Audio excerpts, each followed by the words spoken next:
Le Premier ministre du gouvernement de transition en République de Guinée a accordé une interview ce matin à Radio France Internationale, RFI. Et dans cette communication, malheureusement, nous pouvons relever plusieurs choses. Il y a beaucoup de problématiques, à mon avis, dans cette communication. Et pour moi, la première problématique, c'est d'abord le fichier électoral, parce que le Premier ministre semble dire dans cette communication que celui-ci ne sera pas du tout révisé. Et donc dans ce fichier électoral, vous savez, il y a beaucoup de Guinéens, notamment au niveau de la classe politique. Nous savons que le principal opposant et la principale figure politique en République de Guinée, à savoir M. Cellou Dalein Diallo, n'a pas pu se faire enrôler. Et dans cette communication du chef du gouvernement, il a tout simplement dit que M. Diallo avait un problème de résidence.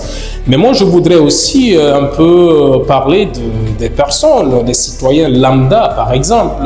Le cas le plus illustratif, c'est les Guinéens établis ici à l'étranger. Nous savons qu'il y a beaucoup de nos concitoyens qui n'ont pas pu se faire enrôler dans les différents pays ici à l'étranger.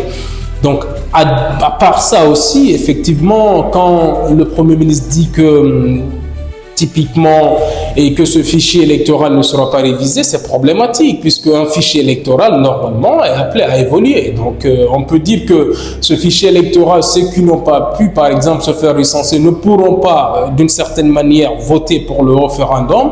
Cela peut se comprendre, mais quand même, pour les autres scrutins électoraux, notamment la présidentielle et les élections législatives et communales à venir, on peut quand même réviser le fichier. On peut donner la chance à certaines personnes, à certains citoyens qui n'ont pas pu se faire enrôler lors du premier recensement, de le faire. Mais s'il le dit ainsi, c'est problématique.